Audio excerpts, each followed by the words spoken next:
Hi, I'm Anne. Welcome back to my channel. And today I'm going to be reviewing the book The Clan of the Cave Bear by Jean M. Auel. And I am just going to say in the onset of this review that this is not that positive of review, and I am so sorry to everyone. So I have had so many people in my life recommend this book to me as being one of the best books, being an amazing series. Do you mind, Loki? And so I went into it with high expectations, and this is why I try not to go into books with high expectations. And I will break up this review into just like looking at the plot and the story, and then looking at my likes and then my dislikes, and then I'm going to get into more detailed spoilers. So I ended up giving this book 3 out of 5 stars. It follows a group of Neanderthals about 3,000 years ago as they survive in the wilderness. Mostly it actually focuses on this girl, Isla, who is considered an other, aka I think she's more akin to a modern human. Her mother is killed when she's about 4 years old in an earthquake, and she is taken in by the Clan of the Cave Bear, this clan that is traveling together that finds her almost dead, nurses her back to life, and then she joins them. And then the rest of the book is very much her survival, her kind of understanding the world and the culture in which this society takes place, and then some of the conflicts that happen. So my favorite part of the book would be the level of detail of this world. So 30,000 years ago, this is set in like a kind of post-Ice Age Europe. However, we don't actually know historically that much about this era in history. There's not that much knowledge of like what life was like. We have some cave drawings, we have some ancient artifacts, but we have very limited in understanding the society. So in many ways, this book is more a fantasy in the way it develops its world. It takes some of the history that we actually know from 30,000 years ago and kind of expands in this detail to create this world. And the number one amazing thing about this book is just the level of detail of the society, the way the world is created, the descriptions of how this clan survives, from the different rituals they have. For example, they have a naming ritual where each child is given this totem, this spirit that is who they are. You have very strict societal controls over like what women should do. There's obviously like zero equality. Women are very much the property of their men and cannot step out of line at all. So you have a very nuanced society, and I would say that is the number one thing I absolutely loved. And for the most part, this book feels very cozy almost, like you're just going through the day-to-day lives of these people. And yes, it's certainly a tougher life than we go through with electricity and being able to go out to the grocery store and just buy meat and food as opposed to hunting. And we don't have to be like trained to have the details of learning how to hunt so we can survive and not starve. And if you are just looking for that feel, I think you'll love this book. For me, there were a few things that I really struggled with, and I don't want to say triggered, because I think that we should read books that challenge our ideas. And so I don't want to use that term. Let's just say it wasn't my cup of tea. And there were several reasons for that, and I'll get more into spoilers further down the road. But I've noticed that when the types of books that I gravitate towards are books where you feel a sense of victory in the end. You feel this accomplishment. There is this rising tension, this conflict, and then there is this solution and this gratification at the end. Take, for example, a murder mystery. You have the murder committed at the beginning of the book, and then you have the detective solve it by the end. So yes, you have these people doing horrible things, but you actually have that victory at the end of this murderer is caught. And the same thing similar in epic fantasy. So often in epic fantasy, I just finished The Faithful and the Fallen by John Gwynne.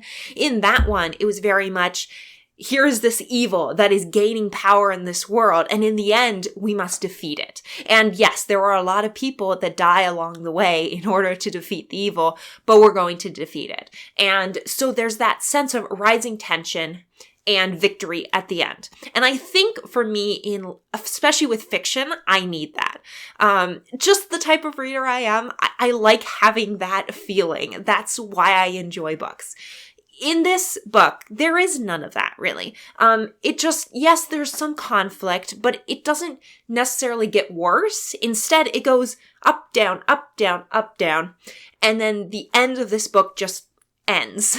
And I'll get more into spoilers at the end. But I was frustrated by that because I wanted that sense of like that rising tension and then that gratification at the end, even if everything wasn't solved and, you leave some things unsolved, because, you have a sequel. You have many sequels, I think. I'm not sure how many books are in the series at this point, like 10 plus. So because of that, I was very much unsatisfied with reading this book. And for reference, I read this month, I think I've read 20 books this month so far, and I'm currently in the middle of The Count of Monte Cristo by Alexandre Dumas. And with all those books, like I read them within 2 or 3 days. This one, I have been reading since December, and I just haven't felt the urge to pick it up. And so I have to say, okay, I need to finish it, so I'll force myself to read like 20, 30 pages. And that's not the type of book that usually I want to read. That's not the type of book that says to me I'm really enjoying it, because it's just life. There's no like intense conflict that builds and then has a solution. And if it does have a solution, it's a very bad solution at the end of this book. So let's get into spoilers, and I'll demonstrate exactly like why I really struggled with this book. First and foremost, so Aya is considered very much an outsider, even though she is adopted by the medicine woman that is part of the clan, Isa, and Isa takes her in almost as her daughter. And then you have Kreb, who is the Mogur, who is like, he's basically the mage, the wise man of the clan.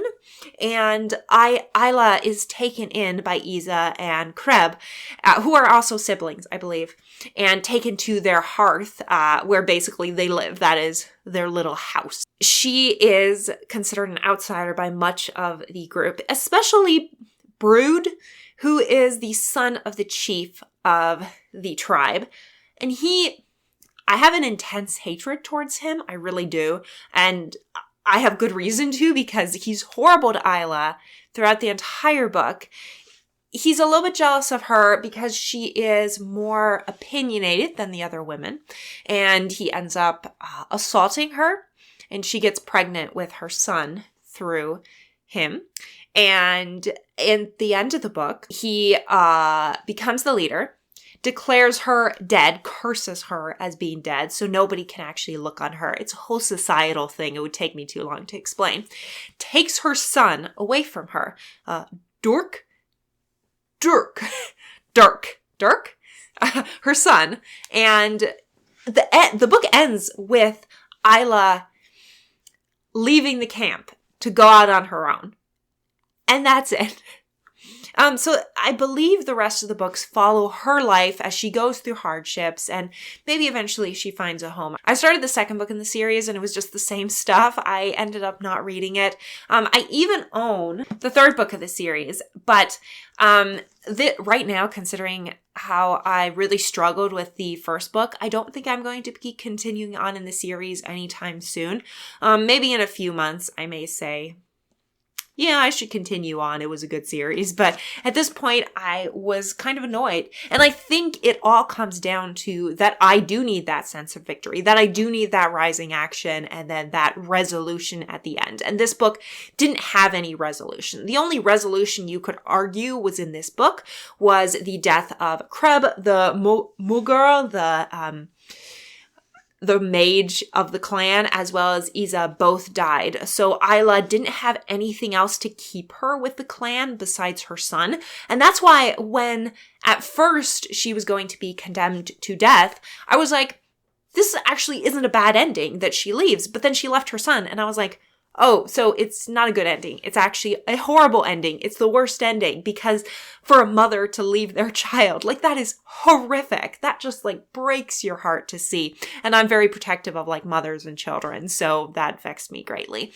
In the end, I just think that this book, despite every single person, okay, I have not had any person say they dislike this book. And so I feel horrible that, yes, I enjoyed parts of it, but I just found it boring at best and kind of aggravating at worst. And I realized that like every book will not be for everyone. Like, for example, I love Fyodor Dostoevsky. Dostoevsky is a very hard author to read. He's not somebody that like everyone would love. And I realized that like, you may read Dostoevsky and say, yeah, he was definitely not for me. I can see like he's kind of a good author, but he does not write the books for me. And I realize that like not everyone's going to love the same books, but I feel really bad because so many of my subscribers, so many of my fellow booktubers have said this is such an amazing series, and I feel very bad that I don't like it. I am curious to see if anyone else out there had a similar reaction to me, where you really struggled with the story, or if this is just my issue and I'm just not the reader for this book. Let me know your thoughts down in the comments. Thank you so much for watching. If you like this video, like, subscribe, and I'm sure nobody will because you'll probably all be angry with me. And I hope you all don't hate me after this video. Thank you for watching, and I will see you all in the next video. Bye.